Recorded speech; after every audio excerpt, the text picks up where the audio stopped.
नमस्कार। मैं संध्या सिंह एक बार फिर आपके सामने हाजिर हुई हूँ अपनी 33वें दिन के एपिसोड को लेकर। ये मेरा जो क्रिया योग का अभ्यास है उसका आज एक सिस्टमैटिक तरीके से 33वां दिन है। तो आज मैं 33वें दिन के एपिसोड को लेने से पहले मैं आपको थोड़ी सी और आगे एडवांस्ड एक चीज़ बताना चाहूँगी। एक चीज़ और चाहूँगी आप इसको ध्यान में रखें। अब तक हम कई चीज़ें सीख चुके हैं, जैसे सांस पर कैसे ध्यान लगाना है, अपने आप को रिलैक्स कैसे करना है, सांसों को महसूस कैसे करना है, और अपनी जो रीढ़ की हड्डी है वहाँ चेतना लाना, मूलाधार चक्र में चेतना लाना, अपने कुंडलिनी वाला जो क्षेत्र है, एरिया है, उस जगह चेतना लाना। जी हाँ, कुंडलिनी हम सभी की होती है, लेकिन एक तरह से कह सकते हैं रूमिनेंट फॉर्म में, सुप्त, हाँ सुप्त बोलना चाहिए हिंदी में, वो रहती है, कवर्ड रहती है। और जब हम रोज़ाना बरसों का अभ्यास होता है और हम करते जाते हैं तो वहाँ पर, जैसे आप ये सोचिए कि हमारा कोई भी अंग जिसका हम रेगुलरली इस्तेमाल नहीं करते, तो इवन जैसे हमारी कोई हड्डी टूट जाती है और हम प्लास्टर लेते हैं, उसके बाद हमें फिजियोथेरेपी की ज़रूरत पड़ती है। क्यों? क्योंकि उसमें चेतना लाना है। ठीक उसी तरह हमारी जो कुंडलिनी है उसमें हम उसका इस्तेमाल तो करते नहीं हैं, जानते नहीं हैं, तो करेंगे कैसे?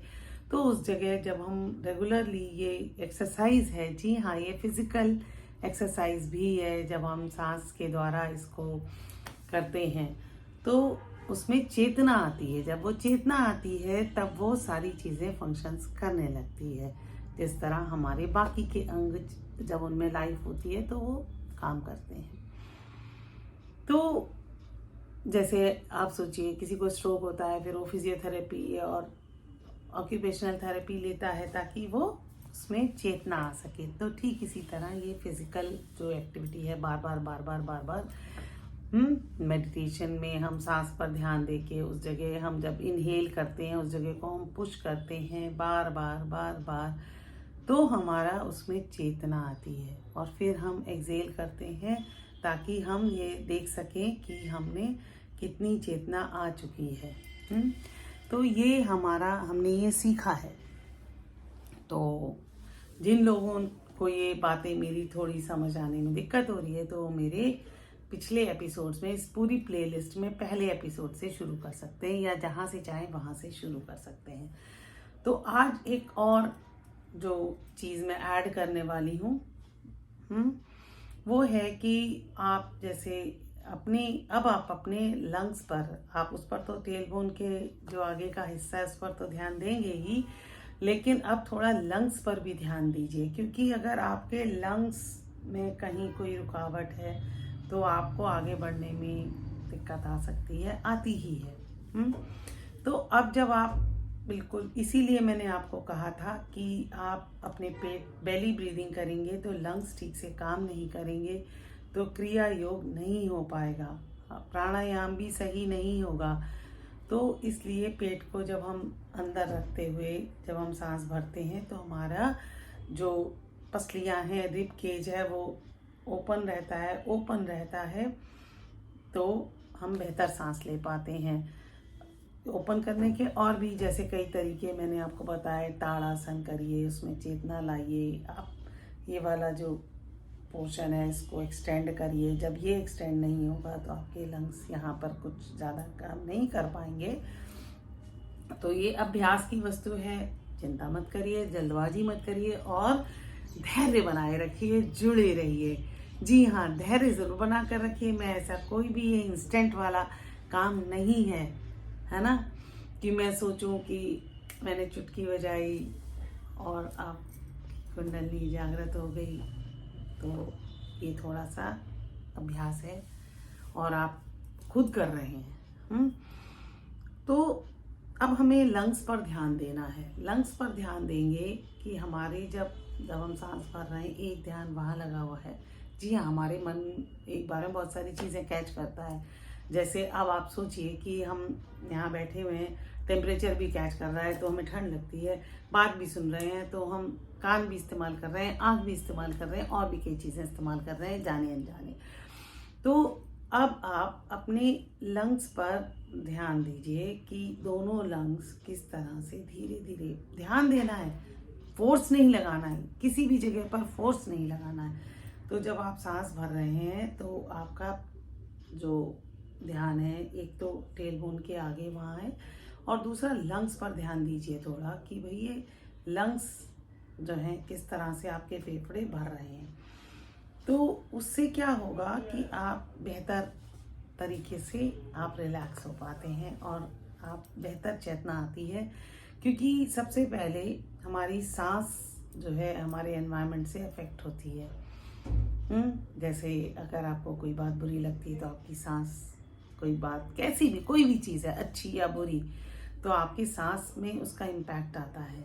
और जब सांस में इम्पैक्ट आता है तो क्योंकि मन में इम्पैक्ट आया तो सांस में आया, सांस में आया आपके नर्वस सिस्टम में आया, है ना, फिजिकली आया। तो हम उसको सारी चीज़ों को एक साथ लेके चलते हैं। ये होलिस्टिक है, संपूर्ण है।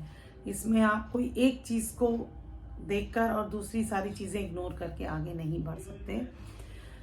तो अब आप अपने लंग्स पर ध्यान देना शुरू करें कि किस तरह से दोनों लंग्स धीरे धीरे धीरे भर रहे हैं। नहीं, सिर्फ ध्यान देना है, भरना खुद शुरू हो जाएंगे। जिस तरह जब हम ध्यान देते हैं तो हमारी सांसें गहरी होती हैं, ठीक उसी तरह अगर हमने देखा कि हमारा राइट वाला लंग तो ठीक ठाक है, लेफ्ट इस बार ज़्यादा नहीं भर रहा, तो उस पर सिर्फ ध्यान दीजिए। अगली बार आप देखेंगे वहाँ इम्प्रूवमेंट आएगी। तो इससे हमारे जब दोनों लंग्स पूरी तरह से बैलेंस होकर करेंगे, हमारा दायां बायां अंग जो है फिजिकली, जैसे मैंने बताया, वो रिलैक्स हो गया, लंग्स बढ़िया हो गए, उसके बाद आप देखेंगे आपकी सांसों की जो क्वालिटी है, जी हाँ, आपका जो सांस लेना और छोड़ना वो बहुत ही बेहतर हो जाती है। जब वो बेहतर हो जाती है तो हम कई चीज़ें, और एक तो ज़िंदगी में ना जोश आ जाता है। क्या आप सोच सकते हैं कि अगर आपकी सांस रोक दी जाए कहीं पर भी थोड़ी बहुत, और आप खुश हो सकते हैं? आई डाउट, है ना, क्योंकि अगर आपकी सांसें और आपका शरीर ठीक नहीं है तो आप खुश तो नहीं हो सकते।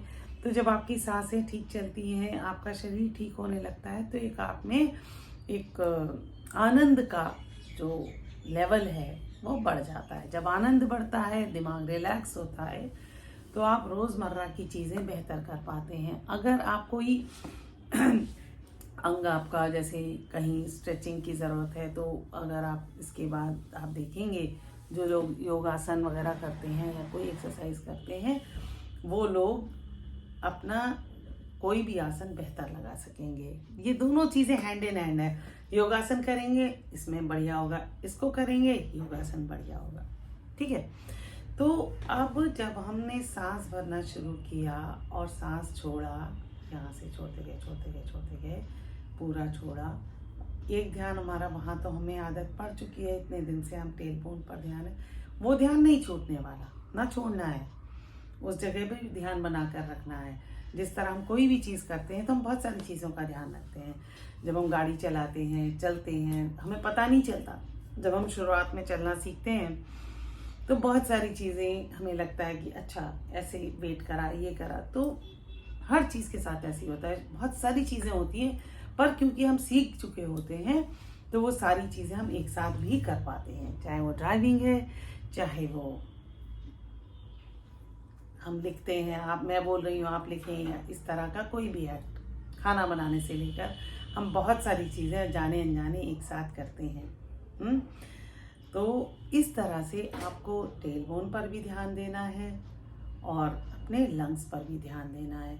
और ये भी ध्यान देना है कि जब सांस भरेंगे तो लंग्स में भी नीचे से भरनी शुरू होती है, ध्यान भी नीचे से ऊपर, टेल बोन वाला भी और ये भी, दोनों साथ साथ चलेंगे। जब दोनों एक साथ एक ट्यून में चलेंगे, हार्मनी में चलेंगे, तो आपको एक बड़े अच्छे आनंद की अनुभूति होगी।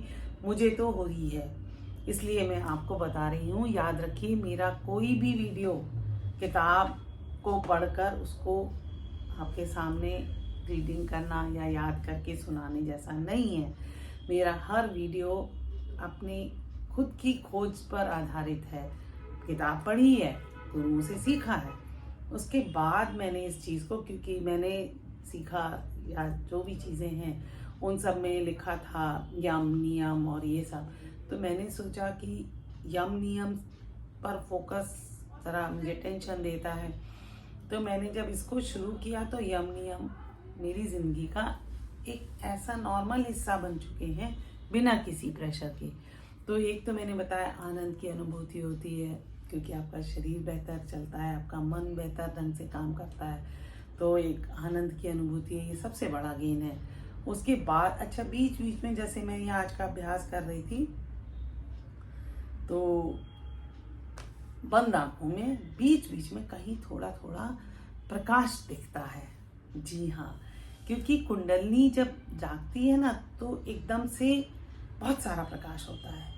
ये मैंने कई बार अनुभव किया है, लेकिन इस बार पूरा मैं सिस्टमैटिक ढंग से आपके साथ साथ चल रही हूँ, तो मैं आपको बता रही हूँ कि थोड़ा सा कहीं पे करता है बीच में। जैसे कई बार होगा कि कोई चीज़ है, मुझे लिटरली ऐसा दिखता है कि कोई काला सा पत्थर है, उसके पीछे बहुत सारा प्रकाश है, तो इसका मतलब मेरी अंतरात्मा बता रही है कि उस काले पत्थर के पीछे जो प्रकाश है वहाँ आप इस पत्थर के थ्रू पहुँचे। हाँ जी, आप अपनी जो एनलाइटनमेंट है, फंडामेंटल डार्कनेस और एनलाइटनमेंट एक साथ चलेगा। हाँ, तो इस तरह का बीच बीच में आपको प्रकाश दिख सकता है। वो डिपेंड करेगा कि बीच बीच में ध्यान बहुत गहरा लगेगा, फिर बीच में आपका ध्यान टूटता भी है, मेरा टूटता है, फिर कोई बात आ जाती है, फिर से लगाते हैं। इसीलिए मैं कहती हूँ कि कोशिश करिए कि आपका समय एक हो और साथ में आपका ऐसा समय हो, तो इस तरह से बीच बीच में प्रकाश दिखता है, उसको समझिए। और हम साथ चलने वाले हैं जब तक हम सबको, आप सभी अपने अनुभव बताइए, जब तक हम सबको, मैं चाहती हूँ आप बताएं कि हाँ मुझे प्रकाश दिखा, बिल्कुल बहुत चमकीला प्रकाश है, बहुत ही खूबसूरत है ना। तो फिर मिलूँगी, कल फिर मिलूँगी कल के एक्सपीरियंस के साथ। तो तब तक के लिए नमस्कार।